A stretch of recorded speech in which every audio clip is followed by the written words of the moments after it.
Good evening everyone. सो जो भी आप ज्वाइन किए हुए हो तो ठीक है, आप अभी लाइव में हो। जो अभी ज्वाइन नहीं किए हो बाद में देखोगे। आज जो हम कुछ स्मॉल स्मॉल एस्पेक्ट्स को डिस्कस करेंगे, उसमें से कुछ होमवर्क भी देंगे। कुछ लोग हो कि फर्स्ट टाइम इसको देखोगे, कुछ लोग हो ऑलरेडी इस टाइप के इंटरेक्शन कर चुके हो। पर्सनालिटी टेस्ट जो आपका यूपीएससी का है, जो इंटरव्यू है, वो एक ऐसा जर्नी है जिसमें आपकी ओरिजिनलिटी चेक की जाती है कि आप क्या हो एज ए पर्सन। देखो, जब हम किसी चीज को लिखने लगते हैं, किसी चीज को लिखते हैं, तो हम अपनी ओरिजिनलिटी को छुपा सकते हैं। आप थॉट कुछ रख रहे हो, लेकिन आप लिख कुछ सकते हो। ठीक है, कहीं ना कहीं जब हमारे पास लिमिटेड टाइम होता है, हम जब फुली प्लान्ड नहीं होते हैं और हमारे पास अनलिमिटेड टाइम नहीं होता है, तो बहुत बार हम चाहे या ना चाहे अपनी ओरिजिनलिटी शो कर देते हैं। राइटिंग में भी वो सबकॉन्शियस माइंड में रहता है और हम वो उसको लिखते हैं। लेकिन फिर भी हमारे पास वहां सोचने के लिए टाइम होता है, हमारे पास थिंकिंग के लिए टाइम होता है। लेकिन जब हम किसी के सामने होते हैं, तो कहीं ना कहीं हमारी ओरिजिनलिटी, हम चाहे या ना चाहे, सामने आती है। और यदि हम किसी चीज को फेक तरीके से बोलने लगते हैं, किसी चीज को हम छुपाने लगते हैं, तो कहीं ना कहीं वो विजिबल होता है। और ये एक प्रॉब्लम होता है कि हम जिस भी चीज को बोलते हैं, वो जितना ओरिजिनल हो, जितना ऑथेंटिक हो, वो उतना फायदा होता है। It comes after long practice, continuous. आप जब प्रैक्टिस करते हो, तब ये आप में आती है। तो धीरे धीरे अपने को ओरिजिनल चीजों को करना है। अब ऐसा नहीं है, ओरिजिनल होने का मतलब है कि हर वो कुछ जो है हम कंप्लीट नेकेड ट्रूथ में वहां बता देंगे। नहीं, कुछ चीजें होती है हमें अपने अनुसार मोल्ड करने की जरूरत होती है।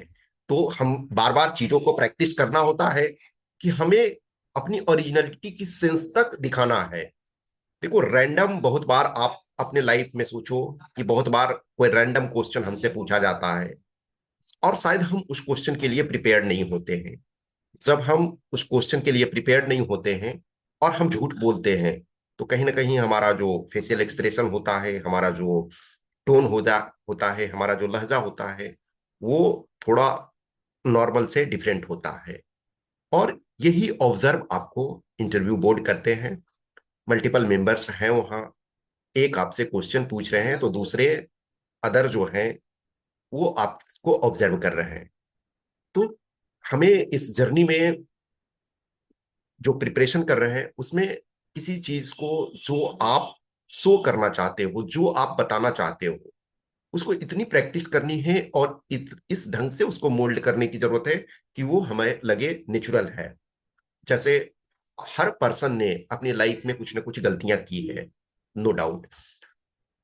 कुछ मिस्टेक्स आपसे हुए हैं, कुछ वो चीजें आपने स्टेप्स ली है जो आपको नहीं लेना चाहिए। तो इंटरव्यू बोर्ड को तो सारी चीज आपके बारे में पता नहीं है। आप एक ऐसे फैमिली से नहीं हो कि आप राष्ट्रपति और प्राइम मिनिस्टर नहीं हो कि इस डेट को आप कहाँ थे और ये सारी चीजें पता है। तो आपके लाइफ के हर चीज उन्हें पता नहीं है। कुछ स्टैंडर्ड फॉर्मेट है जो आपके डीएफ में लिखने के लिए उन्होंने बोला था। तो कुछ चीजें हैं जो बोर्ड को नहीं पता है, कुछ चीजें हैं जो हम जानते हैं, कुछ चीजें हैं जो आप बताना चाहते हो। तो उसको हमें इतने बार प्रैक्टिस करनी होती है, इतनी बार हम उसको अपने को कंफर्ट करने होते हैं कि यस, यही हमारा आंसर होगा। तो वो आंसर आपकी ओरिजिनलिटी में आते हैं। देखोगे बहुत ऐसे पर्सन जो हैं चीजों को फेक करने में एक्सपर्ट होते हैं। तो फेक करने में एक्सपर्ट होते हैं तो उन्होंने उस चीज के लिए काफी प्रैक्टिस की है। जब आप प्रैक्टिस नहीं करते हो मल्टीपल टाइम और कोई क्वेश्चन रैंडम आता है, तो फिर वहां प्रॉब्लम क्रिएट होती है जब आप उस चीज को नहीं बोलते हो जो आपको बोलना चाहिए। तो बहुत बार जैसे हम ये कहते हैं ना कि किसी चीज को हम जब सच बोल रहे हैं, when we are saying the truth, we should not remember all the wrong things. या एक एक सच हमको बोलना है, तो हमें दूसरी चीजों को नहीं रिमेम्बर करके रखना ना कि कहाँ हमने क्या बोला था। ये ट्रूथ होता है। लेकिन हम जब प्रिपरेशन कर रहे हैं तो कुछ चीजें हमें उसमें हाइड करना है और कुछ चीजें हमें बोलना है। तो जो चीज को बोलना है वो ऐसा फील हो कि वो ओरिजिनल में ओरिजिनल आए। रैंडम कोई क्वेश्चन ऐसा आता है जो आप एक्सपेक्ट नहीं कर रहे थे, ठीक है, तो वहां कोशिश करना है जो ट्रूथ है उसको ही बोलने का।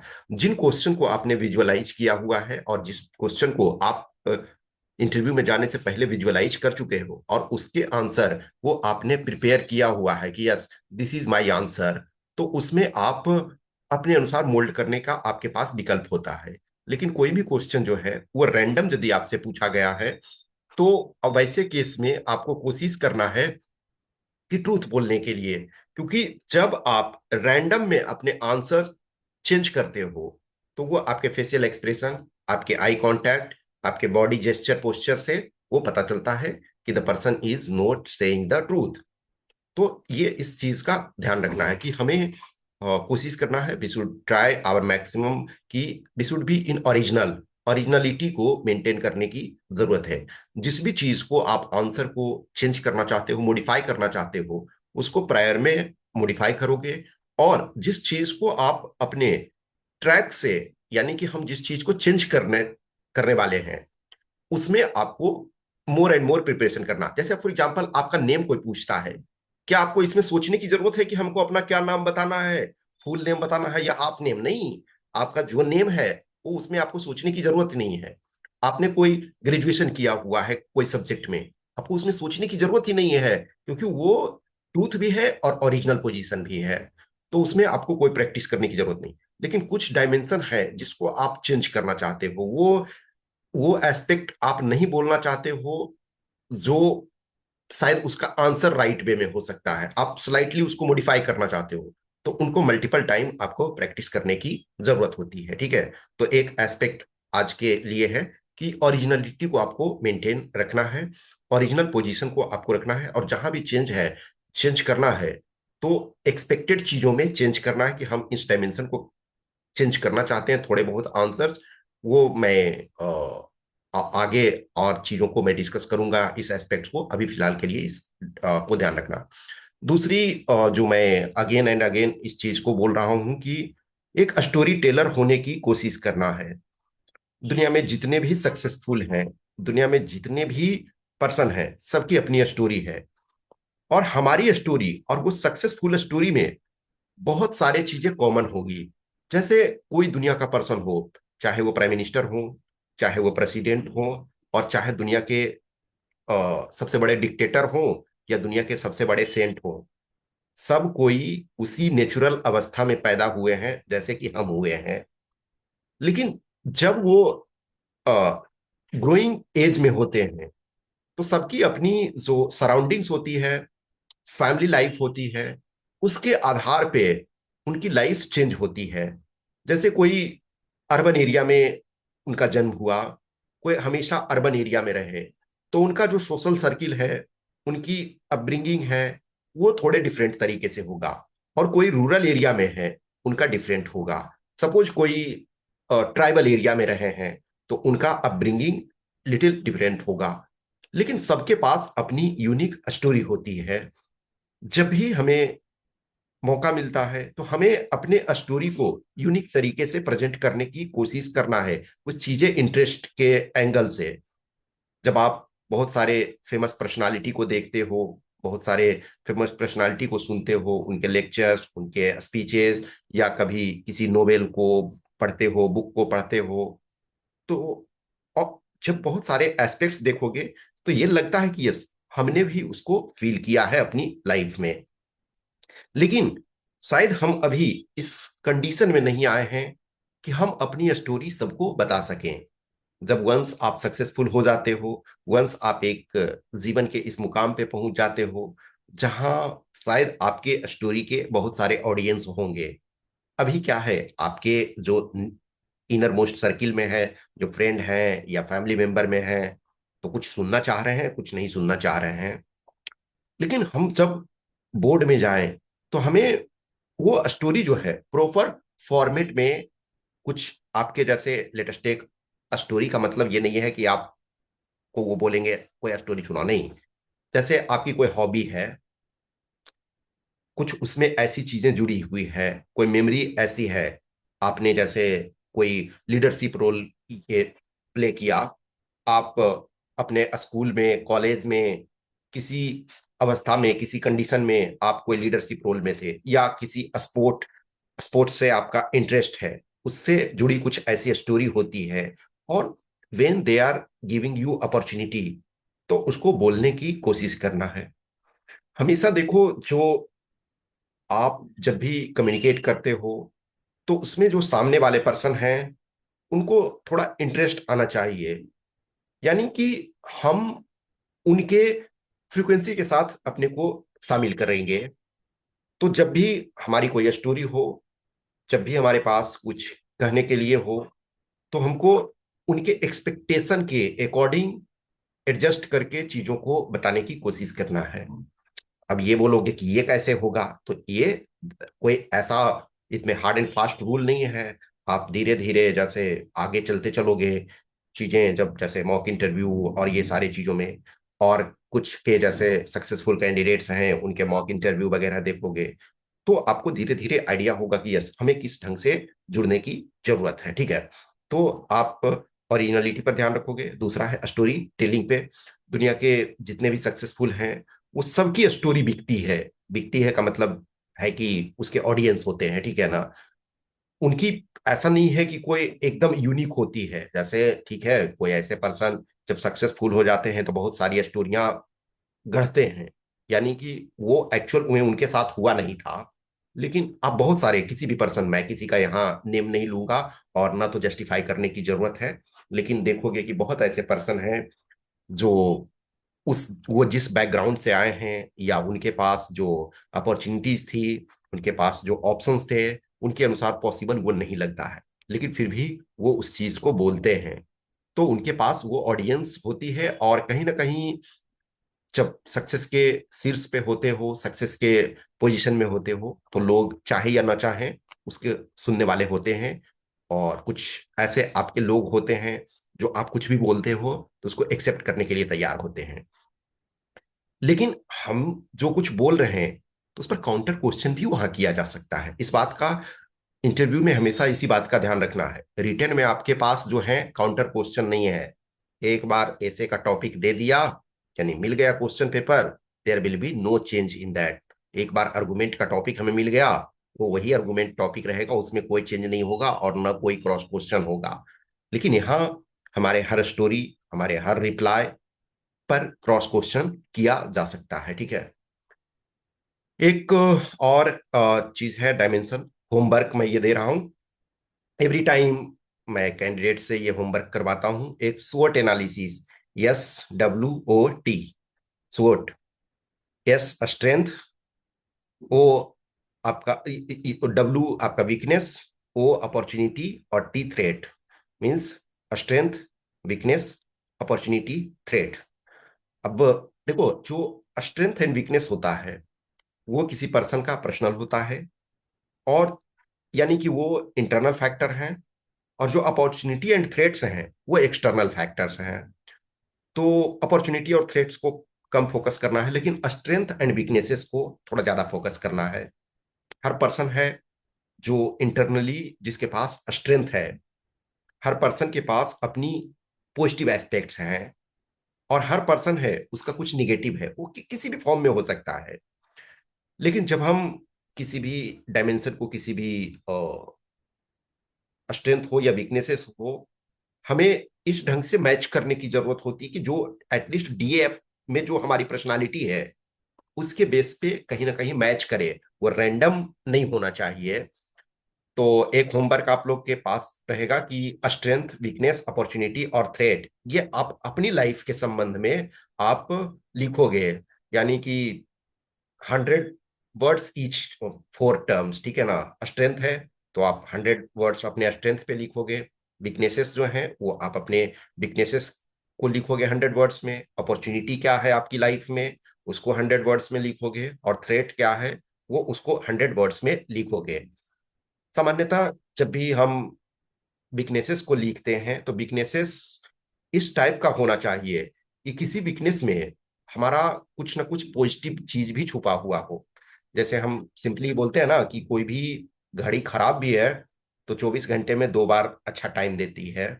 या कभी कभी जैसे हम बोलते हैं ना कि कोई पर्सन है, any person is facing problem in life या स्कार्सिटी इन लाइफ या बैड टाइम, तो वो बैड टाइम में भी उसके लिए एक अपॉर्चुनिटी ला रहा हो। जैसे एवरीथिंग लाइफ में हमारी अच्छी चलने लगती है तो हम पीछे मुड़ करके नहीं देखते हैं, लेकिन जब कुछ चीजें, हम जो स्टेप लेते हैं और वो अच्छी नहीं चलने लगती है, तो उसमें हमें पीछे मुड़ करके देखने की जरूरत होती है, और शायद कभी कभी वो लाभदायक भी होता है। तो जब भी है कि स्ट्रेंथ तो स्ट्रेंथ है ही है, उसमें इफ एंड बट नहीं होता है। देखो स्ट्रेंथ में बहुत सारे टर्म्स आ जाते हैं, जैसे आप यदि सर्च करोगे तो 10 20 50 आ जाएंगे कि यस स्ट्रेंथ किसी में क्या होना चाहिए। लेकिन आपको ये ध्यान रखना है कि आप अपनी पर्सनालिटी के अनुसार लिखोगे, जो आपकी पर्सनालिटी से सूट करे, यानी कि जो आपका डीएफ है और जो आपकी जर्नी है उसके बेस पे सूट करे। सिंस कभी कभी ऐसे हैं कि स्ट्रेंथ के संबंध में पूछे जाते हैं, कभी कभी कुछ फ्यू कैंडिडेट्स होते हैं जिनसे उनके वीकनेसेस के बारे में भी पूछे जाते हैं, शायद वो डायरेक्ट फॉर्म में नहीं होता है। वो जैसे लेटेस्ट टेक कभी कभी फियर के फॉर्म में भी हो सकता है कि yes do you have fear of something in life. तो वैसे लेकिन हमें ये इन चारों टर्म्स को प्रिपेयर करके रखना है, फिर हम ठीक है वो जो भी आप सबका इंडिविजुअल बेसिस पे होगा वो आप मुझे लिख करके सेंड करोगे, 100 वर्ड्स ईच टर्म। उसके बाद मैं आपको उसमें से एज ए सजेशंस के तौर पे बताऊंगा, ठीक है ना। तो इस एंगल को आपको ध्यान रखना है, ठीक है। और जब भी जैसे देखो, मैंने आज 3 एस्पेक्ट्स को बोला, तो हर चीजों में शायद बोलना बहुत आसान होता है, लेकिन जब हम इसको एक्ट करने लगते हैं, जब हम इस पर वर्क करने लगते हैं, तो वो स्मॉल स्मॉल एस्पेक्ट्स जो होते हैं उसमें से टाइम लगते हैं। किसी चीज को जब हम कॉन्फिडेंस से बोलते हैं, तो देखो दो तरीके होते हैं किसी चीज को कॉन्फिडेंस से बोलने का। एक तो होता है कि हमारा जो प्रिपरेशन है वो बहुत अच्छा है, हमने किसी टॉपिक को मल्टीपल टाइम प्रैक्टिस किया हुआ है। एक होता है कि जैसे कोई पर्सन है उसी वर्क को कर रहा है। जैसे लेटेस्ट टेक कि for me sometime obviously I prepare the topic की on what topic I have to speak. Sometime I do not prepare the topic वो which I have to speak. ठीक है ना, आज ये टॉपिक मैंने लिया तो ठीक है, मैंने डिटेल में इसको प्रिपेयर नहीं किया कि हमें किस किस डायमेंशन को वर्क करना है, बिकॉज रीजन की जब मैंने आपको टाइम दिया था कि हाँ इस टाइम हम करेंगे, तो फिर मैं कुछ और काम को करने में बिजी हो गया, तो फिर मैंने ये प्लान रखा था कि चलो इन टॉपिक्स को डिस्कस करेंगे। लेकिन ठीक है, मैं उसको और जो डायमेंशंस जो कवर करना था शायद मैं उसके ऊपर वर्क नहीं कर पाया, ठीक है। लेकिन ठीक है, मैं मुझे पता है कि हाँ इन टॉपिक्स पे नॉर्मल बोलना है, तो मैंने इन टॉपिक को बहुत उस पर डायमेंशन को ओपन नहीं किया, लेकिन फिर भी आप लोगों को हमने कुछ चीजों को बताया।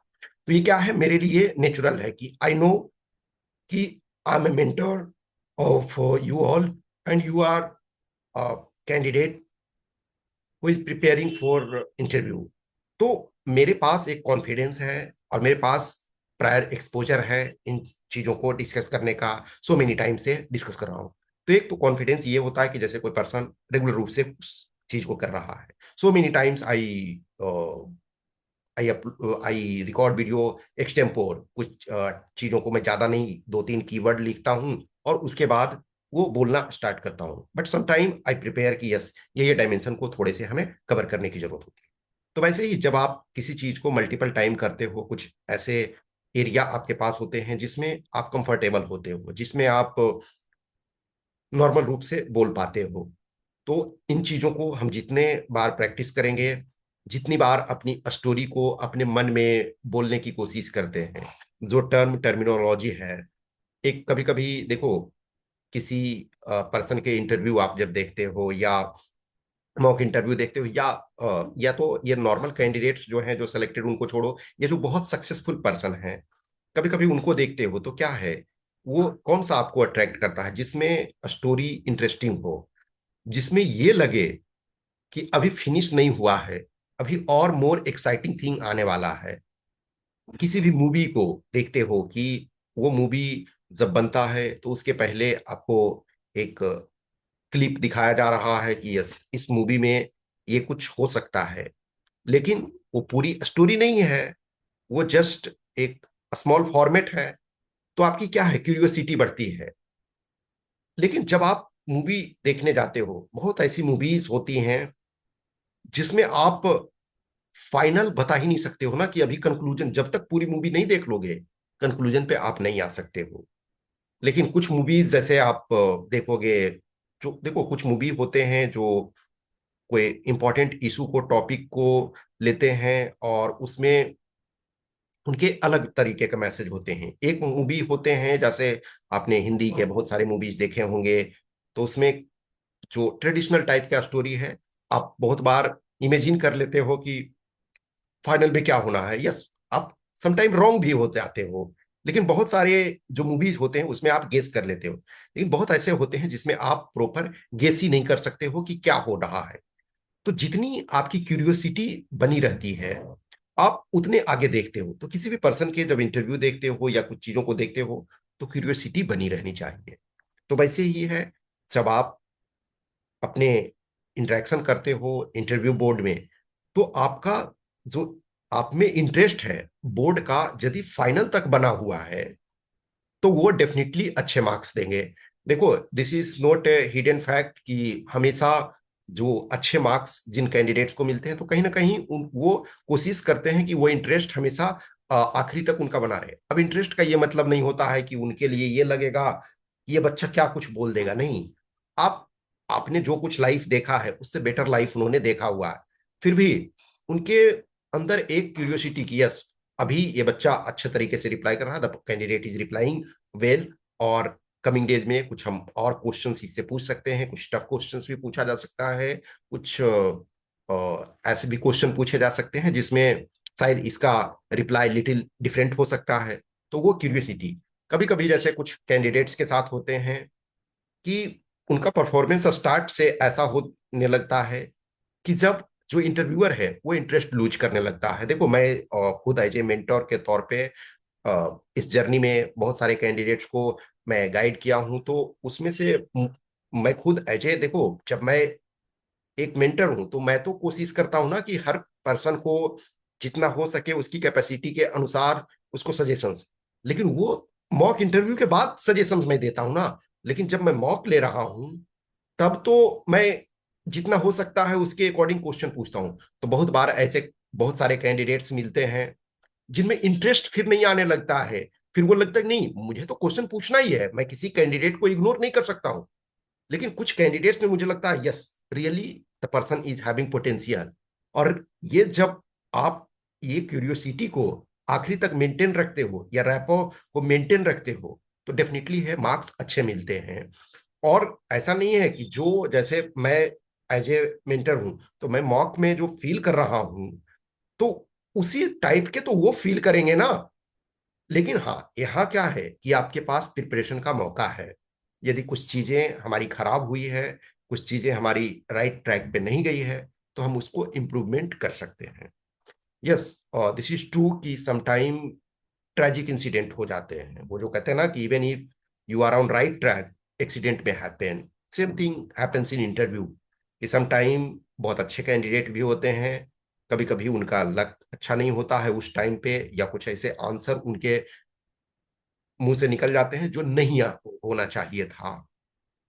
ऐसा नहीं है कि मेयर वन क्वेश्चन रॉन्ग आपने रिप्लाई किया, उससे मार्क्स आपका कट जाता, लेकिन शायद वो एक इंपॉर्टेंट माइलस्टोन था, और वहां से आपने चीजों को गलत किया और फिर आप रिकवर नहीं कर पाए, या फिर शायद उसके बाद आप इम्प्रेस जो पहले से कर रहे थे वो चीज को नहीं कर पा रहे। या कुछ ऐसे कैंडिडेट होते हैं जिनका शुरू से ही इंप्रेशन ठीक नहीं रहता है। तो जब शुरू से ही किसी कैंडिडेट का इंप्रेशन ठीक नहीं है, तो डेफिनेटली है वो मार्क्स कम मिलते हैं। जैसे फॉर एग्जांपल लो कि कुछ कैंडिडेट होते हैं तो वो सही तरीके से बैठते नहीं हैं, कि वो बॉडी पोस्चर को है सही तरीके से नहीं रखे, आए तो थोड़ा झुक करके चल रहे हैं इस ढंग से। जब भी आप एक असिस्टेंट कमांडेंट के लिए जाते हो, तो ये माना जाता है ना कि आप फिजिकली स्ट्रांग हो, फिजिकली फिट हो। ठीक है, फिजिकली स्ट्रांग का मतलब नहीं है कि आपको वहाँ फाइटिंग करना है, लेकिन ये है कि आप रनिंग करके आए हो, आप लॉन्ग जंप करके आए हो, और आप जो भी फिजिकल स्टैंडर्ड है वो मेंटेन। जैसे देखो, कोई अदर एग्जाम लो, मान लीजिए सिविल्स का एग्जाम लो, तो कुछ ऐसे पर्सन जो जिनकी हाइट कम है वो भी एलिजिबल है उसमें। किसी का कुछ प्रॉब्लम है, फिजिकली चैलेंज है या डिफरेंटली एबल्ड पर्सन है, तो वो भी एलिजिबल है। लेकिन यहाँ तो ये माना जाता है ना कि नहीं, जो भी पर्सन आ रहा तो वो फिजिकली फिट है। तो हर एंगल से चीजों को देखा जाता है। तो हमें कोशिश यही करना है कि जितना हो सकता है हमको अपने आप से एज ए ओरिजिनल पर्सन के तरीके से प्रेजेंट करना है, और इंटरेस्ट को बनाए रखना है। ये इंटरेस्ट किसी चीज में बनाए रखने के लिए होता है कि हमारे जो हमसे क्वेश्चन पूछा जा रहा है या जो कम्युनिकेशन किया जा रहा है, हम उस पर कमांड रखें। देखो, कमांड का मतलब ये नहीं है कि सारे क्वेश्चंस आप कवर कर लोगे, नहीं, ये अब कभी पॉसिबल ही नहीं है। सपोज दुनिया में जितने करंट अफेयर्स चल रहे हैं, क्या वो कवर कर सकते हो? नहीं। जितने आपने जीवन में जिन जर्नी को किया, लेटेस्ट एक आपने इंजीनियरिंग किया या आपने बीए किया या आपने कोई भी ग्रेजुएशन किया, क्या सारे क्वेश्चंस को कर सकते हो? नहीं। लेकिन जो कॉमन एक्सपेक्टेड लाइन पे हैं, जो आपकी पर्सनालिटी से रिलेटेड इशू हैं, जो आपके पर्सनालिटी से संबंधित डायमेंशंस हैं, उसके ऊपर आपको कॉन्फिडेंट रहने की जरूरत है। ठीक है।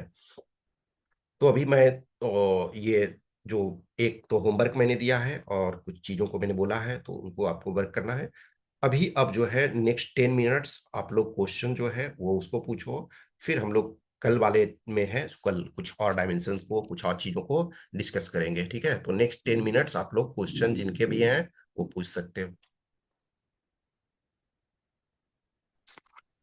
हेलो। यस। यस सर, आपने बोला कि जितना क्यूरियोसिटी रहेगा उतना जिज्ञासा इंटरव्यूअर का बढ़ेगा सर। हाँ। बट इसके लिए तो थोड़ा अनप्रेडिक्टेबिलिटी होना पड़ेगा, अनप्रेडिक्टेबल होना पड़ेगा। लाइक नहीं नहीं, एक देखो, अब स्टैंडर्ड आंसर। वो चीजें नहीं है। क्यूरियोसिटी का ये मतलब नहीं। देखो, एक चीज और मैंने बोला पूरे स्टेटमेंट के, कि आप कोई अनएक्सपेक्टेड चीजों को नहीं करोगे, क्योंकि जीवन में आपने जो कुछ अनुभव किया है और जो एक्सपीरियंस लिया है, उससे फार बेटर एक्सपीरियंस वो पर्सन है। फिर भी एक एज ए पर्सन के तौर पे कि यस, अभी इसके बेस्ट और आने बाकी है, ये चीज की curiosity.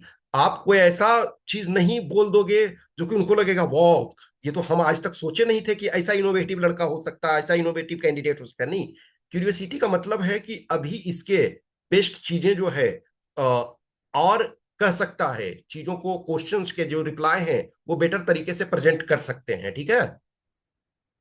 Yes sir. Hmm. Sir, ये स्टार्टिंग में तो थोड़ा क्यूरियोसिटी बन जाता है, बट इन द लास्ट वो पेज चला जाता है, लाइक प्रेशर क्रिएट होना शुरू हो जाता है। उस हाँ। टाइम में कुछ भी आता है तो वो प्रेशर बन जाता है कि भूलना है।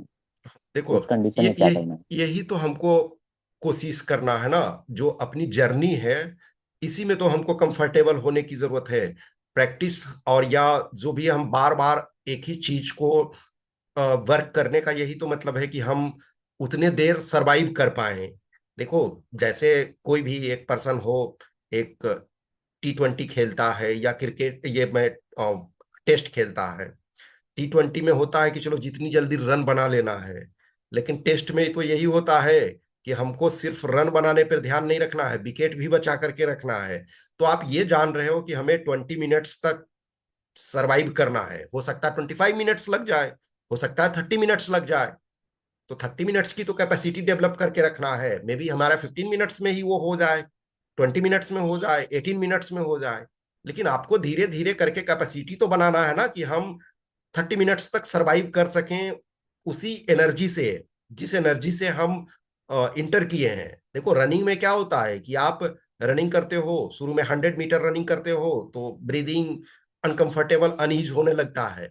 लेकिन जब धीरे धीरे, ठीक है, आप आज 100 मीटर किए, कल 150 किए, फिर वैसे ही करते करते तो एक टाइम आता है कि आपके पास वो स्टेमिना आती है। तो इतना तो आपको पता है ना कि मे भी पॉसिबिलिटी है कि 15 मिनट्स में भी हमारा फिनिश हो सकता है, लेकिन पॉसिबिलिटी ये है कि 30 मिनट्स भी जा सकता है। तो इतनी कैपेसिटी तो डेवलप करना पड़ेगा। और आप वो उसी में तो आपको मार्क्स मिलेंगे कि आप फाइनल तक इंटरेस्टिंग बना करके रखे आपने, फाइनल तक।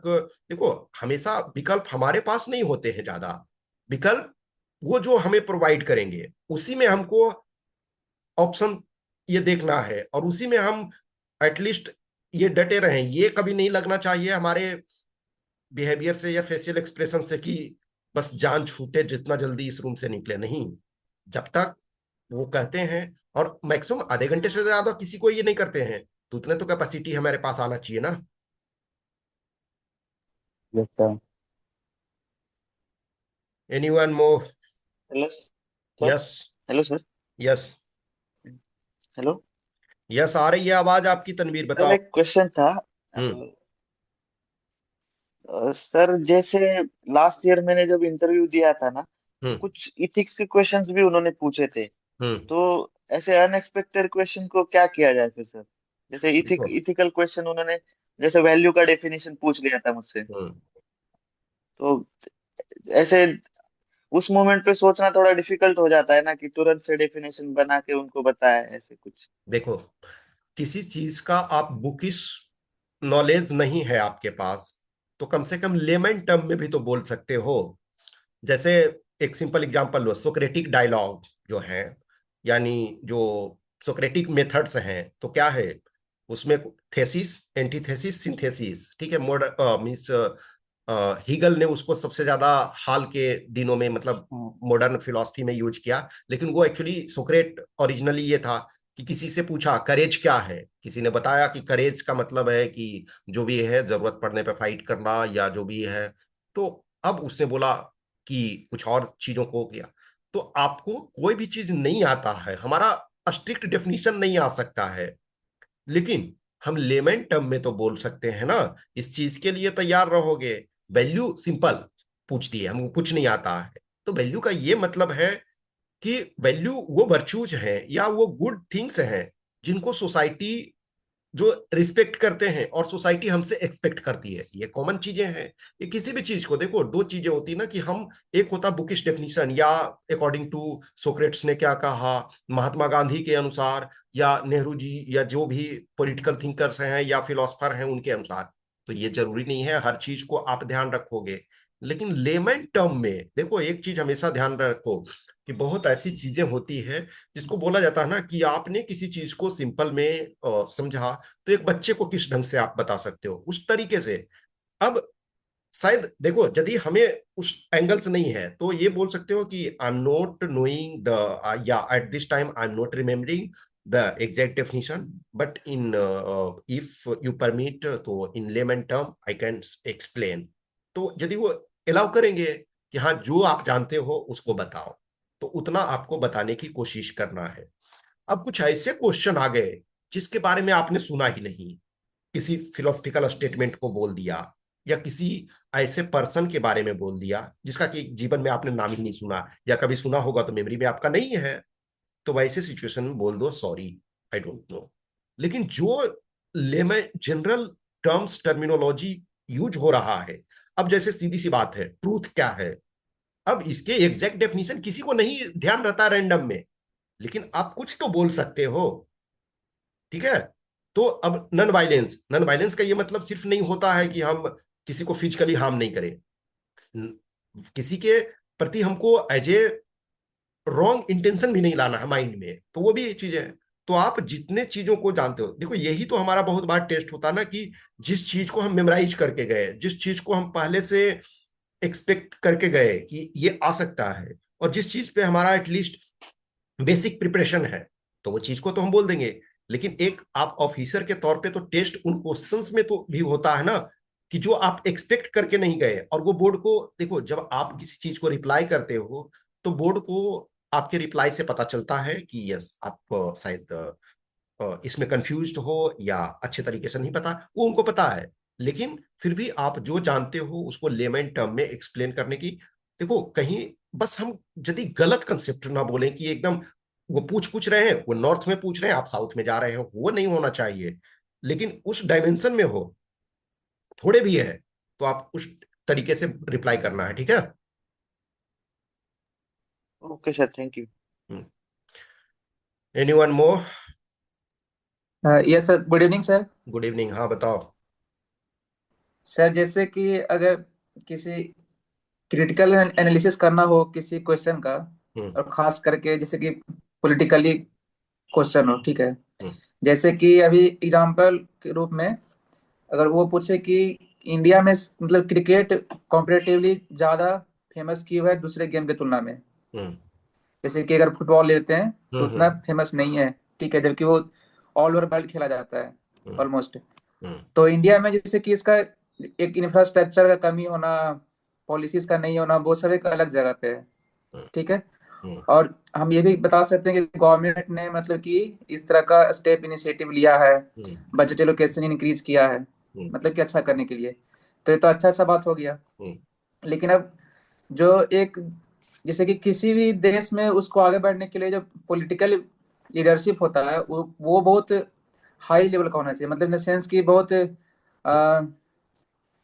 वो साउंड होना चाहिए ताकि वो एक्शन ले सके। हम्म तो जैसे ही फुटबॉल में जो इंडिया का स्पोर्ट्स मिनिस्टर है, तो उनको यही नहीं पता था कि मोहन बगान को वो मोहन बैगन बोल रहे थे, हम्म मतलब कि वो हम्म जो हमारे इंडिया का जो मतलब कि एक तरह से हम्म हेरिटेज, एक तरह से जो हम्म 100 साल पुराना जो भी हम्म हमारा जो क्लब है उसका वो नाम ही नहीं पता। हम्म तो ऐसा इनकॉम्पिटेंट लीडर, तो वो तो अच्छा मतलब उससे उम्मीद नहीं कर सकते एक तरह से, तो नहीं, उसको हम देखो कैसे प्रेजेंट कर सकते देखो, हैं इस बात को। जब भी इंटरव्यू बोर्ड में है तो कुछ उस टाइप के हम्म में भी, जैसे वो कह सकते हैं, ये मैंने भी आज देखा लेकिन मैंने फुल रिपोर्ट उसको नहीं पढ़ा, लेकिन वो क्रिटिसिज्म और ये चीज हुआ कि ये बहुत दुख की बात है कि वो उतने फेमस प्लेस के बारे में, आप स्पोर्ट्स मिनिस्टर हो और आप स्पोर्ट्स मिनिस्टर न भी होते तो नॉर्मल किसी पर्सन को पता है, आप अनएजुकेटेड नहीं हो, आप एक रिस्पेक्टेड मिनिस्टर के तौर पे जाने जाते हो, ठीक है, वो one of the capable minister के रूप में जाने जाते हैं मोदी गवर्नमेंट में। ये एक बहुत ट्रेजिक थिंग्स है। लेकिन हम जब बोर्ड में जाते हैं तो इतने क्रिटिकल होने की जरूरत नहीं। देखो, कहीं ना कहीं किसी गेम या किसी स्पोर्ट का जो बहुत फेमस होना, वो चीज जो होता है उसके लिए वो लॉन्ग टर्म से एक्यूमुलेटेड इंपैक्ट होता है। जैसे मैं सिंपल एक एग्जांपल देता हूं, जस्ट सोचो, अभी इंडिया में फुटबॉल उतना फेमस नहीं है, लेकिन जस्ट इमेजिन करो कि कुछ तो गवर्नमेंट के सपोर्ट से और कुछ स्पोर्ट्स पर्सन जो है अपने दम पे, हो सकता है 20 ईयर्स लगे, 10 ईयर्स लगे, शायद एक समय ऐसा आए कि इंडियन जो फुटबॉल टीम है वो फीफा में लेट अस टेक की क्वालिफाई हो जाए और एटलीस्ट सपोज सेमीफाइनल में पहुंच जाए। जस्ट एक हम हाइपोथेटिकल पॉजिटिव स्टेटमेंट लेते हैं। जस्ट सोचो कि जिस दिन इंडियन फुटबॉल टीम फीफा के सेमीफाइनल में पहुंच जाए या क्वार्टर फाइनल में पहुंच जाए या फाइनल में पहुंच जाए, तुम्हें नहीं लगता है कि इसके बहुत सारे पीपल जो होंगे, बहुत सारे जो फॉलोअर्स होंगे, उनका अट्रैक्शन बढ़ेगा? बढ़ेगा ना। जैसे एक सिंपल एग्जांपल देता हूं, नीरज चोपड़ा, बहुत दिनों के बाद, एक तरह से अभिनव बिंद्रा के बाद सेकेंड पर्सन नीरज चोपड़ा हुए जिन्होंने अपने इंडिविजुअल गोल्ड मेडल जीता। यानी दो ही ऐसे पर्सन इंडिविजुअल लेवल पे हुए जिन्होंने गोल्ड मेडल। सोचो, नीरज चोपड़ा अपने दम पे अपने स्पोर्ट्स को हाईलाइट कर पाया ना।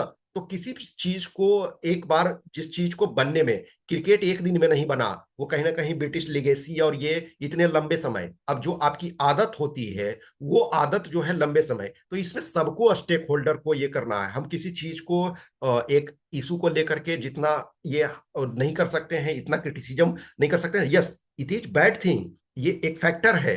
ये एक जो कहते हैं ना कि आप एज ए पर्सन, आप फुटबॉल या जो भी है, आप उस स्टेडियम या उस पूरे स्पोर्ट्स को आप डिसरिस्पेक्ट कर रहे हो, तो that all thing are wrong. लेकिन हमको कॉम्बिनेशन ऑफ जो फैक्टर्स हैं उसको बैलेंस करके प्रेजेंट करने की जरूरत है। हम किसी एक डायमेंशन में नहीं हो जाएंगे, और ऐसे भी किसी चीज में हम गवर्नमेंट के क्रिटिकल जरूर होंगे लेकिन एक्सट्रीम फॉर्म में कभी नहीं जाएंगे। ठीक है, यस सर। चलो ठीक है, बाकी सर चीजें होमवर्क कर लोगे और बाकी चीजें हम कल करेंगे, ठीक है।